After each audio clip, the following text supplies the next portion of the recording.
ओम नमः शिवाय। दोस्तों, be blessed by the divine. दोस्तों, इस वीडियो में मैं आपको बताने वाला हूँ शुक्र ग्रह के बारे में। तो शुक्र ग्रह किसका कारक है, एस्ट्रोलॉजी में इसका क्या स्थान है और हमारे जीवन में इसका क्या प्रभाव है, किन किन अंगों को, हमारे बॉडी पार्ट्स को ये रूल करता है।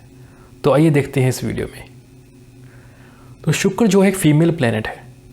मैंने पिछली वीडियो में मून के बारे में बताया था। मून और शुक्र दोनों ही फीमेल प्लेनेट है। मून रिप्रेजेंट करता है माता को और शुक्र रिप्रेजेंट करता है वाइफ को। एक लड़कों के लिए वाइफ को रिप्रेजेंट करता है। जनरली ये एक फेमिनाइन प्लैनेट है, चार्मिंग प्लैनेट है, बहुत अच्छा लव का प्लैनेट है और लाइफस्टाइल, लग्जरी को रिप्रेजेंट करता है, ब्यूटी को रिप्रेजेंट करता है। जिसमें भी वीनस अच्छा होता है तो वो उसको ब्यूटी, लाइफस्टाइल, लग्जरी, इनका शौक, जैसे ब्रांडेड कपड़े पहनना, अच्छा सेंट लगाना, इसका शौक बहुत होता है। व्हीकल को, कंफर्टेबल लाइफ को रिप्रेजेंट करता है और मैनी फॉर्म ऑफ आर्ट्स को रिप्रेजेंट करता है, जैसे म्यूज़िक हो गया, पेंटिंग, इनको रिप्रेजेंट करता है। मान लीजिए आपकी कुंडली में शुक्र अगर पहले ही घर में बैठा है तो आपको म्यूज़िक का शौक़ हो सकता है, पेंटिंग का भी शौक़ हो सकता है। तो ये शुक्र की निशानी है। आपको सिंगिंग का शौक़ हो सकता है, गाने गाने का शौक़ हो सकता है, एक अच्छे आर्टिस्टिक का शौक़ हो सकता है। अब ये नेचुरली शादी का कारक है लड़कों के लिए। वैसे लड़कियों के लिए भी शादी का कारक है, लेकिन लड़कियों के लिए बृहस्पति को शादी का कारक माना गया है, लड़कों के लिए शुक्र को शादी का कारक माना गया है। अब देखते हैं कि एक वेल प्लेस्ड शुक्र हमारी कुंडली में क्या क्या रोल निभाता है। देखिए, बाय डिफ़ॉल्ट ये एक अच्छा ग्रह माना जाता है। बृहस्पति के बाद शुक्र को एक बहुत ही अच्छा ग्रह माना जाता है। ये बहुत ही काइंड नेचर का है, फॉरगिविंग नेचर का है। हर किसी के लिए, अगर बहुत अच्छी पोजीशन में हो, अच्छी उच्च की राशि में हो, अच्छे भाव में, तो किसी के लिए भी किसी के लव में पड़ सकता है। हर चीज़, जो भी सुंदर चीज़ देखिए उसके लव में पड़ जाता है। और अगर यहीं एडवर्सली प्लेस हो जाए या गलत घर में बैठ जाए या फिर अपनी नीच की राशि में बैठ जाए तो लग्जरी की नीड नहीं रहती, सेल्फ अपने आप में रहता है कि मैं सबसे अच्छा हूँ, मुझे ही चाहिए। तो ऐसे लेजीनेस बढ़ जाती है और कई बार लव फेलियर हो जाता है और शादी भी ख़राब हो जाती है। अगर शुक्र आपकी कुंडली में अच्छा नहीं है, मेलेफिक प्लैनेट से दृष्ट है या इस पर मेलेफिक प्लैनेट की नज़र है या फिर किसी मेलेफिक प्लैनेट के साथ बैठा हुआ है, तो लव की लाइफ भी अच्छी नहीं चलती और ग्रह गृहस्थी भी बेकार हो जाती है। और कई बार तो ये कहा जाता है कि लड़के की वाइफ बीमार हो सकती है, बीमार रहने वाली हो सकती है, सिक हो सकती है। तो इसका दिन होता है देखिए शुक्रवार। देखिए, ये शुक्र जो प्लैनेट है ये रूल करता है फिल्म इंडस्ट्री को, मॉडलिंग को, आर्ट को, एक्टिंग को। तो आप देखते हो कि हर मूवी ज़्यादातर मैक्सिमम फ्राइडे के दिन ही रिलीज़ होती है, क्योंकि शुक्र उसका कारक है। फिल्म इंडस्ट्री कारक ही शुक्र है। तो इसका जो दिन होता है वो होता है फ्राइडे। इसकी डायरेक्शन होती है साउथ ईस्ट और कलर होता है इसका वाइट, और वाइट कलर की वजह से इसका जैम है वो होता है डायमंड। तो कई बार फ्रेंड्स आप देखते हो कि कई लोग डायमंड पहनते हैं, उनकी लाइफ तो एकदम से अच्छी चलती है। कई बार कईयों की लाइफ बेकार हो जाती है डायमंड पहनने की वजह से, क्योंकि उनको डायमंड सूट नहीं करता। क्योंकि डायमंड एक रत्न है जो शुक्र को डिपेंड करता है। अगर शुक्र आपकी कुंडली में एक अच्छा ग्रह है फिर तो अच्छी बात है और अच्छे भाव में बैठा है, फिर तो आप डायमंड पहनिए। लेकिन अगर आपकी कुंडली में गलत भाव में बैठ गया और माली मार्ग का स्वामी हो गया या फिर किसी गलत भाव का स्वामी है या फिर गलत घर में बैठा हुआ है, तो फिर वह डायमंड आपको अच्छा नहीं रहेगा। जेंडर इसका फीमेल है और रिलेशन में ये वाइफ को रिप्रेजेंट करता है। मेटल इसकी सिल्वर है और नेचर इसकी है लवेबल। टेम्परामेंट ईजी गोइंग, कि जैसे मार्स में होता है एक अग्रेशन वाला टेम्परामेंट होता है, इसमें ईजी गोइंग, नॉर्मल, सबसे अच्छे से बात करने वाला, अच्छे से स्टाइलिश, वैसा। अगर बात करते हैं वीनस की हमारी बॉडी पार्ट्स में, तो देखिए वीनस रिप्रेजेंट करता है, देखिए शादी कारक है और आइज़ को रिप्रेजेंट करता है, किडनी को, सेक्स ऑर्गन को, सीमंस को, regulation of sugar in the body. अगर शुक्र हमारी कुंडली में ख़राब हो जाए तो इन्हीं ऑर्गन्स को इफ़ेक्ट करेगा, सेक्सुअल डिसीज़ दे देगा, इम्पोटेंसी दे देगा, डायबिटीज़ हो सकती है। तो ये शुक्र के बैड इफेक्ट की वजह से हो सकता है कि शुक्र आपकी कुंडली में अच्छा नहीं है। अगर शुक्र आपकी कुंडली में देखिए मान लीजिए उच्च का होकर बैठा है, तो ऐसा जो जातक होता है उसको बहुत ही नखरे होते हैं।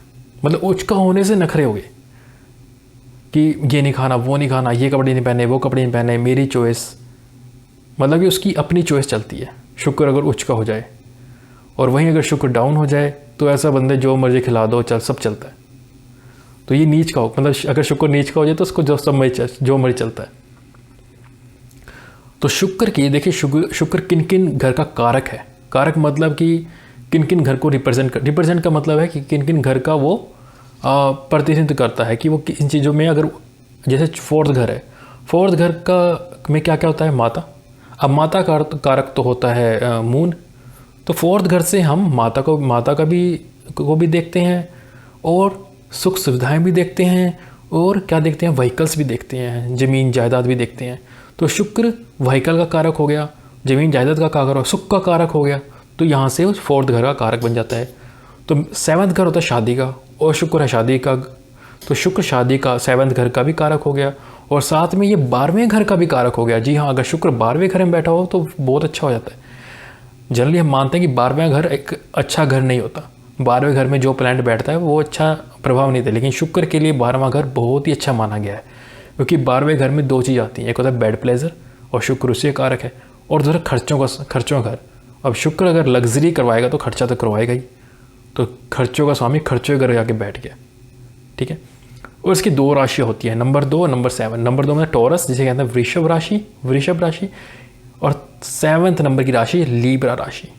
जो इसकी मेन राशि है, जो मूल त्रिकोण की राशि है, वो होती है लीब्रा, और उच्च की राशि होती है मीन, मतलब 12वें नंबर की राशि, या 12वां घर 12वीं राशि इसकी उच्च की राशि हो जाती है। जहाँ ये नीच का हो जाता है, जहाँ उसकी पावर कम हो जाती है, वो होती है वर्गो, कन्या राशि। और इसको सबसे ज़्यादा स्ट्रेंथ जहाँ दिग्बल प्राप्त है वो है फोर्थ हाउस में। फोर्थ हाउस में से दिग्बल प्राप्त हो जाता है, मतलब और बली हो जाते हैं वहाँ पे ये। अब देखते हैं इसके फ्रेंडली प्लैनेट कौन से हैं। तो फ्रेंड्स, इसके फ्रेंडली प्लैनेट है मर्क्यूरी एंड सैटर्न। ये इसके परम मित्र, सैटर्न तो उसका परम मित्र है। देखिए दोनों की नेचर अलग अलग है। सैटर्न की नेचर बिल्कुल वीनस से अपोजिट है, फिर भी ये दोनों बेस्ट फ्रेंड है। मर्क्यूरी इसका फ्रेंड है। न्यूट्रल है मार्स एंड जुपिटर, ये इसके न्यूट्रल ग्रह है। एनिमी प्लैनेट है सन एंड मून, ये इसके एनिमी प्लैनेट है। अब आप देख लीजिए, मून शुक्र का एनिमी प्लैनेट है, सास बहू में कभी नहीं बनने वाली। ठीक है। फिर विषमोत्री महादशा 20 साल के लिए आती है, जिसकी कुंडली में शुक्र अगर भाग्य का स्वामी है तो उसकी जब दशा आएगी, शुक्र की दशा 20 साल की रहेगी, मतलब 20 साल के लिए उसका भाग्य जागृत हो जाएगा, मतलब वो उस टाइम जो मर्जी करे सब हो जाएगा। और भी टाइम जनरली ये एक जोड़ी को एक राशि को पार करने में 28 दिन का समय लेता है।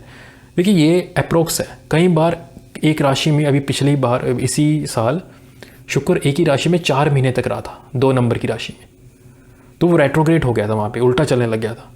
कई बार अगर नॉर्मली माने तो 28 दिन में ये कंप्लीट कर लेता है। और भी टाइम इसका पूरा एक ऑर्बिट करने में, पूरा ऑर्बिट मतलब जोडियक पार करने में, लिखते हैं 11 मंथ से 1 साल तक। 1 साल तक हम लगा के चल सकते हैं अप्रोक्सीमेट, इसलिए लगाता है क्योंकि देखिए सन के चारों ओर रिवॉल्व करता है और सन के आसपास ही रहता है। सन से ये 45 डिग्री ज़्यादा आगे जा ही नहीं सकता। तो जब भी हम इसे देखेंगे, या तो सन से एक घर आगे होगा, सन के साथ होगा, सन से एक घर पीछे होगा, तो ये सन के साथ ही रहेगा। अब सन तो 30 दिन में फिक्स है सन का, तो वैसे ही इनका भी 1 साल तक में कंप्लीटली चक्कर हो जाता है। तो 30 दिन में ही इसका भी एक जोडिक साइन पूरा हो जाता है। देखिए शुक्र और बृहस्पति दोनों ही गुरु हैं, लेकिन शुक्र को दैत्यों का गुरु, दानवों का गुरु माना गया है। बृहस्पति ज्ञान के कारक है, शुक्र भी ज्ञान के कारक है, लेकिन शुक्र ज़्यादातर उस ज्ञान के कारक हैं जैसे तंत्र मंत्र, क्योंकि देखा जाए तो शुक्राचार्य के पास मृत संजीवनी बूटी थी और वो शिव के परम भक्त थे। तो मृत संजीवनी बूटी सिर्फ शुक्र के पास थी। तंत्र मंत्र का स्वामी शुक्र को माना गया है। तो ये भी ज्ञान के कारक हैं, ये भी गुरु हैं। इनकी एक ही नज़र है, 7वीं नज़र, एक ही नज़र से देखते हैं, 7वीं नज़र से। जहाँ बैठेंगे वहाँ 7वीं नज़र से देखेंगे। अब शुक्र को 12वें घर का एक बड़ी अच्छी बात है कि 12वें घर का में अच्छा होता है। तो मैंने कहा था बेड प्लेजर है और खर्चों का, लेकिन वहाँ से मोक्ष भी देखा जाता है। देखिए जो आदमी सारे सुख सुविधाएं भोग लेगा वो उनसे बोर हो जाएगा कि अब उस मुझे कुछ नहीं चाहिए, अब मुझे शांति चाहिए, तो मोक्ष की तरफ भागता है। तो इसलिए शुक्र भी वहाँ मोक्ष कारक भी माना गया कि हाँ अब सब कुछ उसने देख लिया, उसने सब कुछ सारी की चीज़ें का उसने मतलब कि जो भी है उसने सबका आनंद उठा लिया, अब वो बोर हो चुका है, अब वो मोक्ष की तरफ जाना चाहता है। तो यह भी एक रीज़न माना जाता है कि शुक्र 12वें घर में और अच्छा इफेक्ट देता है कि जो बंदा सेटिस्फाइड हो गया हर चीज़ से, अब वो कहीं भी जा सकता है। देखिए अगर किसी की कोई डिज़ायर रह गई तो वो आदमी मोक्ष की तरफ नहीं जा सकता। देखिए डिज़ायर रह गई है मन में, फिर नहीं जा सकता। डिज़ायर कंप्लीट हो गया, कोई डिज़ायर नहीं है, फिर तो जा सकता है। ठीक है, तो इसलिए 12वें घर का इसको स्पेशली कारक माना गया है। और मैंने कहा था कि ये एक सुख का या फिर सब भोग का कारक भी माना गया है और पैसों का कारक भी माना गया है, लक्ष्मी का कारक भी माना गया है। क्योंकि देखिए वाइफ को और लक्ष्मी ये दोनों का कारक माना गया है। देखिए दोनों इंटर रिलेटेड हो गए यहाँ पे, वाइफ और लक्ष्मी। ठीक है, तो शुक्र का आपकी लाइफ में बहुत रोल है। जिनकी कुंडली में शुक्र अच्छा है, मान लीजिए चौथा घर बिगड़ गया, चौथे घर में बैड इफेक्ट आ गया, ऐसा नहीं कि उसको कभी व्हीकल का सुख नहीं मिलेगा या फिर गाड़ी का सुख नहीं मिलेगा। अगर शुक्र अच्छी जगह पे बैठा है तो वहाँ से शुक्र अपना काम कर देगा। मान लीजिए 7वें घर का स्वामी बिगड़ गया, 7वें घर का स्वामी शादी नहीं करा पा रहा, ठीक है, लेकिन शुक्र बली है तो अपनी अंतरदशा में वो आपकी शादी पक्का करवा देगा, क्योंकि शुक्र बली है, 7वें कारक है। 7वें का स्वामी ठीक है कहीं बैठा है, लेकिन शुक्र कारक है, पूरा बली होके बैठा, तो वो अपना 7वें घर का काम करके दे देगा। तो फ्रेंड्स ये थे शुक्र के कुछ बातें। तो आई होप आपको अच्छी लगी होगी, और ये शेयर कीजिए वीडियो जिसको एस्ट्रोलॉजी सीखने की बहुत इच्छा है और जो फालतू के मतलब कि तथा कथित ज्योतिषों के चक्कर में नहीं पड़ना चाहता, तो उनके साथ ही वीडियो ज़रूर शेयर कीजिए ताकि वो अपनी कुंडली में इसको देख सकें। तो मिलते हैं अगली वीडियो में, धन्यवाद।